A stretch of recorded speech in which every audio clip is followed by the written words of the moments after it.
and local bragging rights for a year to follow. Enjoying this one, Martin Carney, and first, Marty Morrissey. It's Offaly against Laois for a right to play Mayo in an All-Ireland quarter-final. Darren Rooney tries to knock it forward. Kieran McManus is now on the half-forward line, of course, this afternoon, so that's going to be an interesting tussle. Comes first, Colin Quaid, he hits it. It's a smashing shot. Great start for Offaly. Here's Bruno McCormack trying to squeeze one through. Again, Offaly get a hand to it. Cathal Daly getting their head of Brian McDonald, better known as Beano. The ball is broken free. First Brendan Quigley. Credit Beano for the hard work. Here's Quigley! Oh, across the face of the goal. Let's just watch this again. Yeah, he comes through this time again on his left foot, but drags it badly wide. Tom Kelly, Billy Sheehan, willing to take on Nigel Brennan from Ballycumber. Back again, far as Bruno McCormack. Played half-back during the National Football League. Slips one through first, Chris Conway in a space, but doesn't avail of it. That ball is wide. That's 7 wides for Laois. Yeah, and again, a feature of the game has been their wastefulness. And again, you've got to actually question, you know, their choices of shots. Some of them are from bad angles, some of them are from far too far out. And again, I repeat it, they don't have enough players in their full forward line to work the ball through. Brendan Quigley, beautiful catch, and willing to run. Porry Clancy is to his left. Quigley goes right. He has a shot, and it's over the bar. Easily the score of the game so far from Timahoe in County Laois. Beano lays it back. There's Ross Mullen. Cuts inside. Good play. Good football. Ross Mullen gets his second point of the match. Good skill by Mullen. Again, a great assist by Beano that time. Just look at the sidestep and again the incisive finish. Neville Coughlin tries to get this in again to McNamee. This time the referee didn't like the challenge of Aidan Finnelly. It's going to be a free in for the faithful county. So there's a chance here. Well, they're going to use a quick free instead. They've yet to score in the second half, having played with the breeze. Pascal Keelan just to the right and wide. It's a terrible reflection on Offaly that despite the very strong gale force winds here in O'Moore Park, Portlaoise, but they've yet to score in the second half.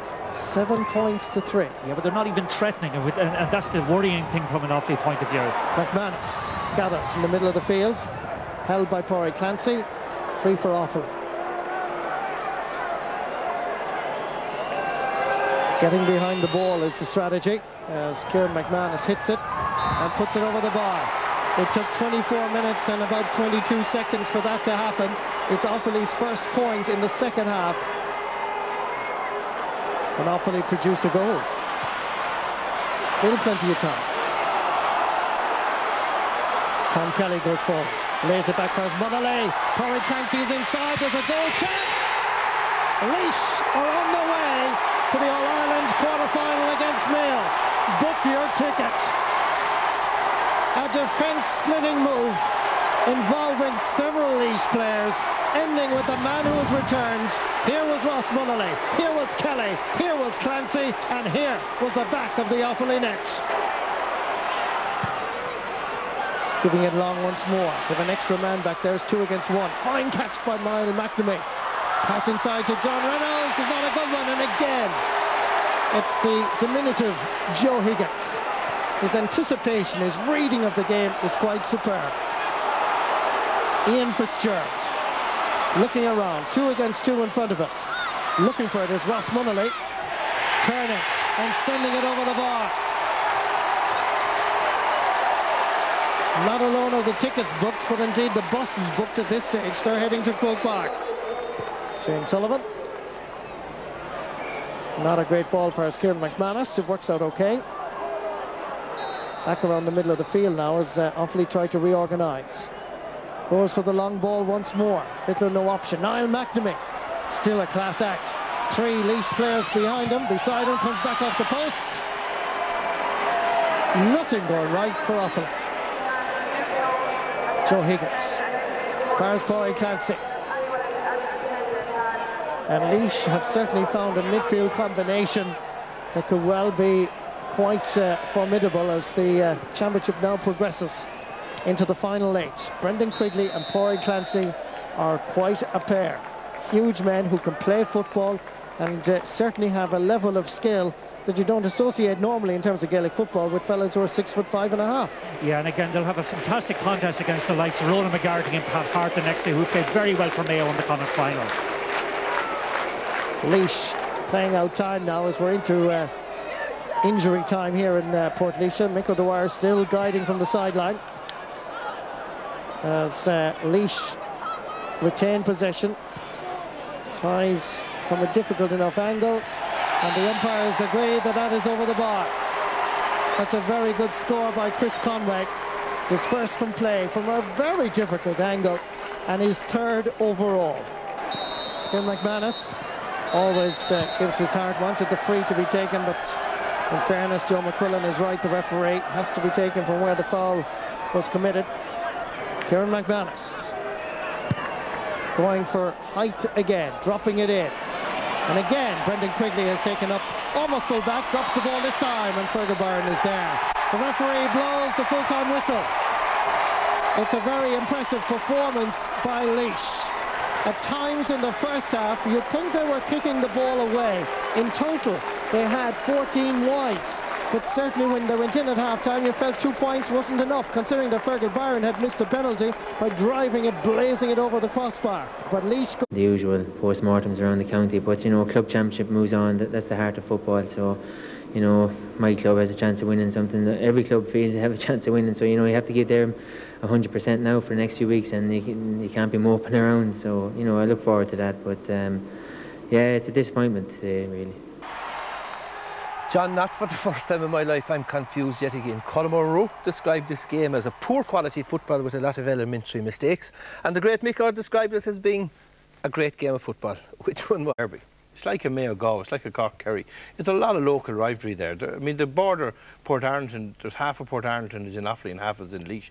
And like, there's two clubs there, Gracefield in Offaly and St Joe. So there's a huge rivalry there that kind of takes the chance of it being a good football game nearly out. Then put it in a provincial ground and you've very little chance. And I just think that Offaly didn't play at all today. I mean, Laois... Yeah, and look, we have clips here of a win, you know, great takes in the middle of the field, and really dominating and scoring as well, you know, going right through the heart of the Offaly. He has blossomed over the last 4 or 5 weeks, Pat. That going out early has given Micko the chance to get him through. Because against Dublin, he didn't look like he was good enough. And even the bomber got fired, and you know, like they're fantastic at breaking out with the ball. Joe Higgins, who was very good today, and you know, their defence was clean against Dublin, and here you see what they're doing here and coming down the field. He's rejigged it. He's put Joe Higgins back where he should be, left corner back. Darren Rooney at full back. Darren Rooney full back, put a bit of steel at full back, and you know, like, that's a great Munnelly point. Munnelly now, who wasn't fit for the Dublin game. Nobody can tell me he was fit, because he wasn't up to the pace of the game at all. He's got another 3 or 4 weeks under his belt where he's starting to play, and like, this is a fantastic. This is as good a goal as we've had in the championship. You know, Pádraig Clancy got through against Dublin, Cluxton saved. This time, in the back of the net, game over. And significantly, Tom Kelly was in the middle of that as well. Their half-back line is really coming forward. And against Dublin, they were blitzed in the middle third of the field. Tom Kelly, all men you should say, you know, were good footballers, didn't get a kick. Come here, Eve picked out another piece of VT involving a Mayerishka, please, ex-Tinders.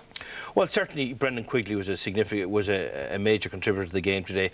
Pádraig Clancy, when he came on, Tom Kelly was, to me, back to his best, and Kieran McManus, you know, was the lone heart there of Offaly today. That cheer up Joe Bradley. You know, I'm sure it will cheer up Joe, but like, Kieran gave us all for Offaly, as he always has done, good or bad. But you know, John, I think the man of the match. But the man of the match, when it all was said and done, I'd say by a fair bit, was Joe Higgins. I thought he was absolutely superb today. He was back to his best. He had a knee operation a few years ago, but all through the game today, he took ball in the air. He's not a big man, but 5'6". See the way he took that ball, and he, again, balls that he had to win, And remember, what we have to remember here is that Thomas Deehan and Niall McNamee were the big scoring threat. And they gave Dublin awful. They didn't score at all the Dublin cornerbacks and awful Deehan, Joe's man, was taken off towards the end of the game. So that sums it up.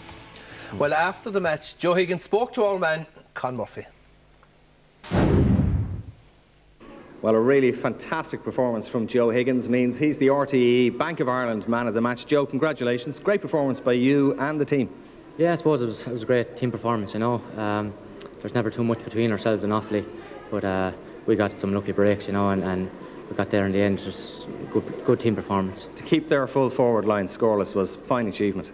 I didn't know that, but yeah, it's going well, I suppose, all year, you know. Two lads in there, they're usually a two-man full forward line. We had great respect for him coming in today, but we had lots of lads coming back and helping out, you know, like Brendan Quigley. Darren was there helping out the whole time, Gilly, you know. It was a real team performance.